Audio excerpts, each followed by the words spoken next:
बिस्मिल्लाहिर्रहमानिर्रहीम। अस्सलाम वालेकुम स्टूडेंट, कैसे हैं सब? ठीक ठाक। अच्छा बेटा, आज हम ना चैप्टर नंबर 17 स्टार्ट करते हैं। तो 17 चैप्टर का पहला जो टॉपिक हमारे सिलेबस में है वो मैकेनिकल प्रॉपर्टी ऑफ सॉलिड। अब पहले तो हमें पता होना चाहिए सॉलिड होता है क्या, हार्ड चीज़, ठीक है। सख्त चीज़ होती है उसे हम सॉलिड कहते हैं।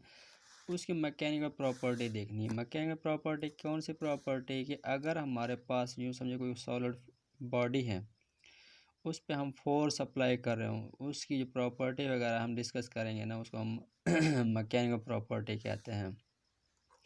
मैकेनिकल प्रॉपर्टी में जो पहली प्रॉपर्टी वो डिफॉर्मेशन इन सॉलिड। डिफॉर्मेशन होता है बिगाड़ पैदा हो जाना बॉडी में। कब? जब हम बैरूनी साइड से क्या लगाएं, फोर्स लगाएं। तो इस डिफॉर्मेशन सॉलिड समझने के लिए हमें समझना होगा कि एक्सटर्नल फोर्स क्या होती है। बेटा, ऐसी फोर्स जो किसी बॉडी को बैरूनी साइड से हम लगा रहे हों, हर साइड से लगा रहे हों, तो वो क्या कहलाती है? External force. जब हम इस बॉडी पे हम एक्सटर्नल साइड से फोर्स लगाएंगे, इसमें डिफॉर्मेशन प्रोड्यूस होगी। कैसे होगी कि इसका जो ये साइज़ है ना, शेप कम हो जाएगी। यानी यूँ देखें, ओरिजिनल थी ये जो हमारे पास ब्लू दिखाई दे रही है, और जो स्क्वीज़ हो गई है फोर्स लगाने से, डिफॉर्मेशन प्रोड्यूस हुई है, वो ये साइज़ हो गया है। तो मतलब ये डिफॉर्मेशन प्रोड्यूस होगी। अच्छा, अब इस बॉडी पे जब हम बैरून साइड से फोर्स लगाया, इसमें डिफॉर्मेशन प्रोड्यूस हो गई। जिसमें डिफॉर्मेशन प्रोड्यूस हो जाए यानी ये चेंज प्रोड्यूस हो, उसको हम कहते हैं इलास्टिसिटी। क्या कहते हैं? इलास्टिसिटी। फोर्स लगाने से जिस बॉडी में चेंज प्रोड्यूस हो जाए उसे हम कहते हैं इलास्टिसिटी। जिस बॉडी में चेंज प्रोड्यूस ना हो उसे हम कहते हैं प्लास्टिसिटी। यानी कि डिफॉर्मेशन फोर्स लगाने से या एक्सटर्नल फोर्स लगाने से बॉडी में चेंज ना हो, वो होगी प्लास्टिसिटी। अगर चेंज आ जाए तो फिर इलास्टिसिटी। यानी शेप चेंज हो जाए, वॉल्यूम चेंज हो जाए, लेंथ चेंज हो, कुछ भी हो जाए ना, वो इलास्टिसिटी। अगर चेंज ना हो तो फिर प्लास्टिसिटी। अब इसी तरह डिफॉर्मेशन की समझ आ गई। यानी कि जब हम कोई एक्सटर्नल फोर्स लगाएं तो बॉडी में जो चेंज प्रोड्यूस हो जाए, शेप, लेंथ, वॉल्यूम वगैरह में, तो उसे हम डिफॉर्मेशन कहते हैं। अब deformation in crystal solid crystalline solid.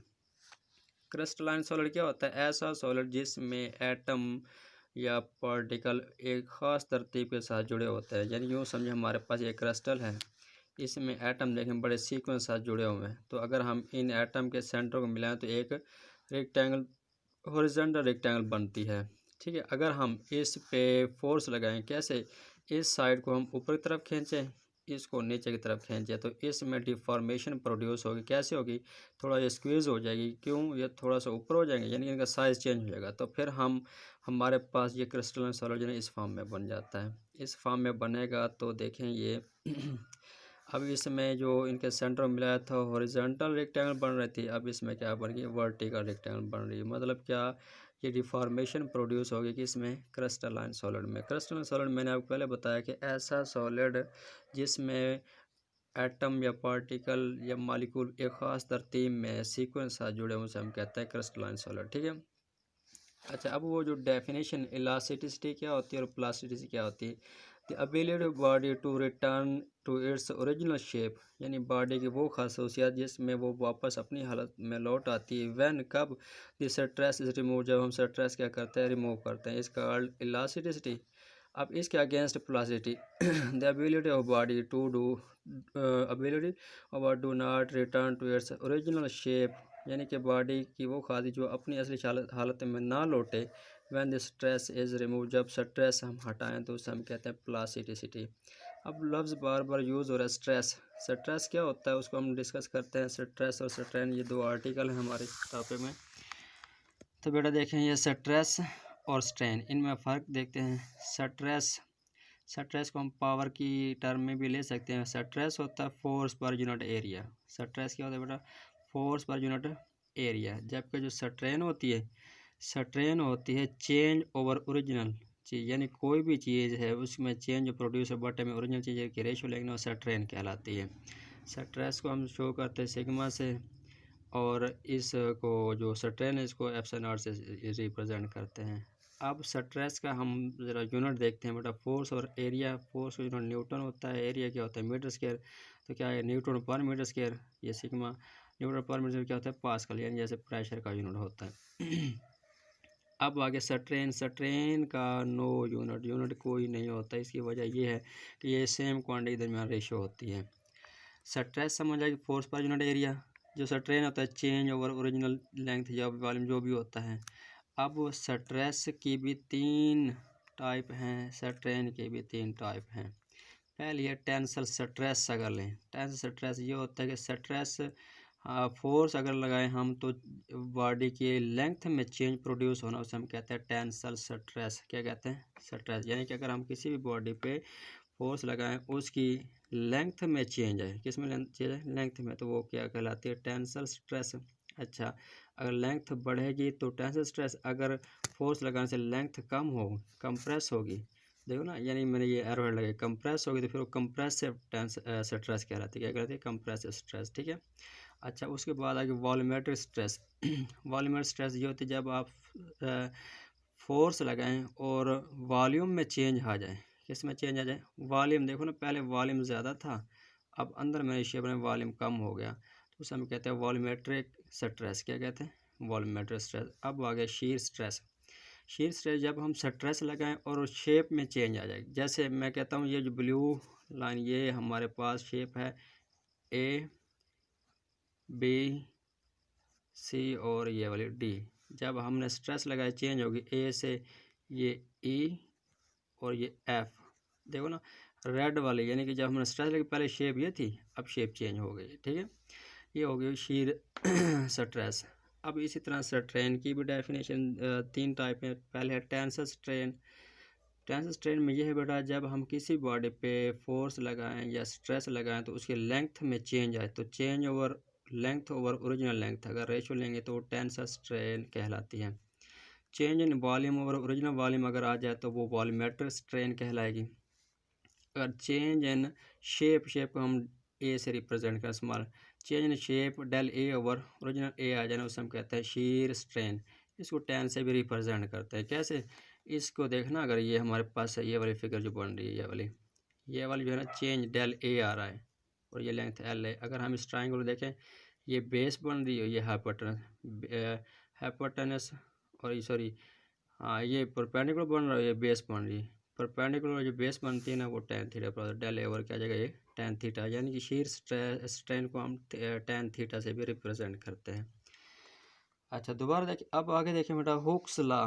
Hooke law क्या होता है? उसने, एक ये साइंटिस्ट था, मॉडल ऑफ इलास्टिसिटी के बारे में इसने कंसेप्ट दिया था। अब मॉडुलस ऑफ इलास्टिसिटी क्या है? इलास्टिसिटी अभी हमने पढ़ा कि जिस बॉडी में कोई चेंज प्रोड्यूस हो जाता है उसे हम इलास्टिसिटी कहते हैं। हुक लॉ ने कहा था कि स्ट्रेस जो किसी भी बॉडी पे लगाएंगे वो डायरेक्टली होगा स्ट्रेन का विद एन इलास्टिक लिमिट, यानी किसी इलास्टिक लिमिट में रहते हुए ना, जब हम किसी बॉडी पे फोर्स लगाते हैं या स्ट्रेस लगाते हैं वो डायरेक्टली होगी स्ट्रेन के। जब डायरेक्टली ख़त्म करें तो इलास्टिसिटी आता है, मल्टीप्लाई स्ट्रेन। इलास्टिसिटी को हम ई से रिप्रेजेंट करते हैं, स्ट्रेन इधर जाके डिवाइड ना, स्ट्रेस और स्ट्रेन आ जाएगा इलास्टिसिटी। इलास्टिसिटी मैंने एम लिखा है, इलास्टिक मॉडुलस भी कहते हैं, मॉडल ऑफ इलास्टिसिटी भी कह सकते हैं। यानी इलास्टिक मॉडुलस क्या आ जाएगा? Stress over strain. अब बात ये रहती है कि क्या इलास्टिक मॉडुलस जो है या इलास्टिसिटी जो है स्ट्रेस और स्ट्रेन पर डिपेंड करती नहीं करती? इसकी वजह ये है बेटा, ये डिपेंड नहीं करेगी, क्योंकि देखें, अगर हम स्ट्रेस बढ़ाएंगे, यानी मैं स्ट्रेस बढ़ाता हूँ तो स्ट्रेन भी क्या होगी? बढ़ेगी। दोनों चीज़ें क्या बढ़ रही हैं, तो इसकी सेहत पे कोई फ़र्क नहीं पड़ेगा। अगर हम स्ट्रेस कम करेंगे तो स्ट्रेन भी क्या होगी? कम होगी। ठीक है। अच्छा, अब वो ये इलास्टिक मॉडुलस जो होता है ना, ये 3 तरह से प्रोड्यूस है। किन बेस पे होता है?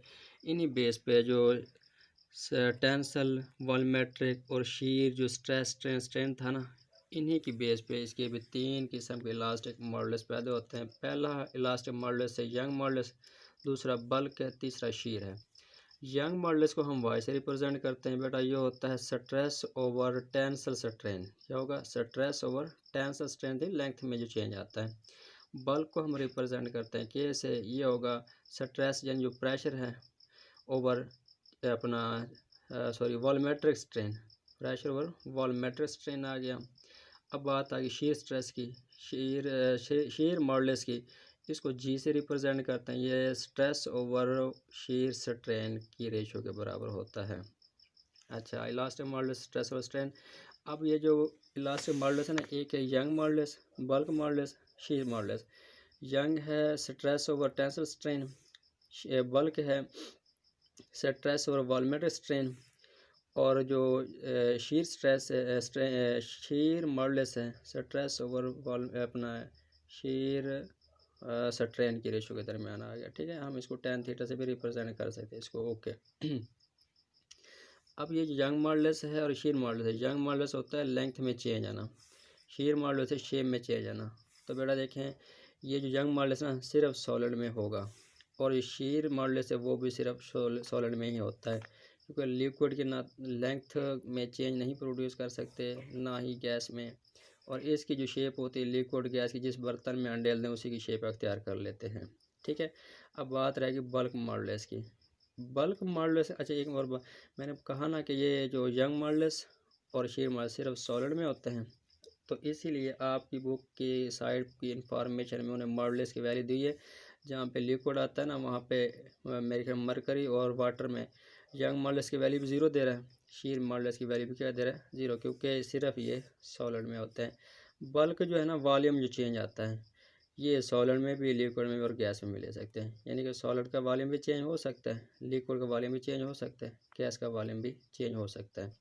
अच्छा इलास्टिक मॉडुलस जो है या इलास्टिसिटी स्ट्रेस और स्ट्रेन आता है।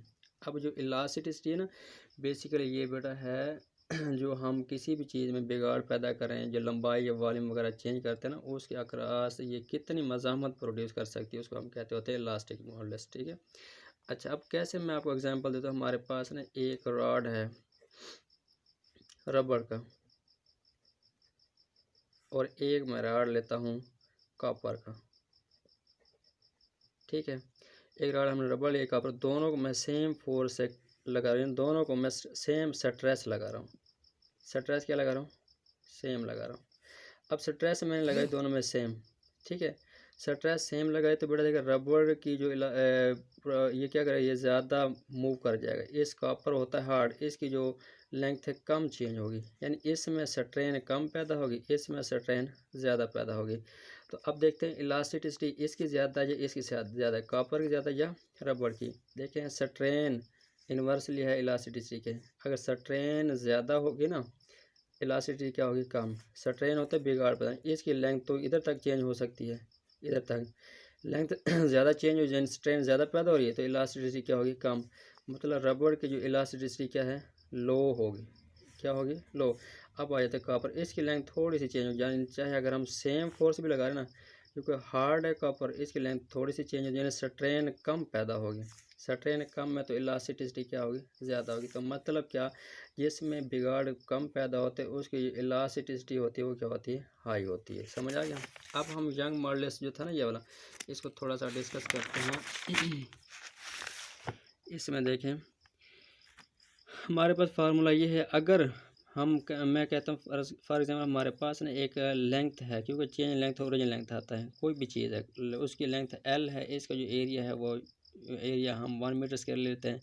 मैंने इस पर लगाई फोर्स, इसकी लेंथ होगी डबल, पहले 1 लेंथ थी अब कितनी होगी 2 टाइम लेंथ बढ़ गई है। तो हम इसका देखते हैं यंग मॉडुलस। यंग मॉडुलस का फार्मूला होता है F/A और चेंज लेंथ और ओरिजिन लेंथ। F/A एरिया था 1 मीटर स्क्वायर, चेंज लेंथ क्या आएगा बेटा कि टोटल लेंथ होगी 2L, पहले लेंथ थी L तो 2L माइनस L आगे चेंज आ जाएगा L, हम इसमें पुट करेंगे तो 2L में से L गया तो L/L, L से L का 1 बढ़ जाता है, ऊपर फोर्स बटे 1 मीटर तो यानी फोर्स ही रहेगी। तो यंग मॉडुलस किसके बराबर आ जाएगा फोर्स के, यानी अगर आप 1 metre square cross section area और 1 मीटर लंबाई की कोई भी लेंथ है उसकी आप फोर्स लगाएं वो डायरेक्टली होगी चेंज यंग मॉडुलस के, यानी फोर्स जितनी लगाते जाओगे यंग मॉडुलस उतना प्रोड्यूस होता जाएगा। तो यह हमारा लेक्चर था, कल इंशाल्लाह हम नेक्स्ट इसके 2 आर्टिकल रहते हैं वो करेंगे।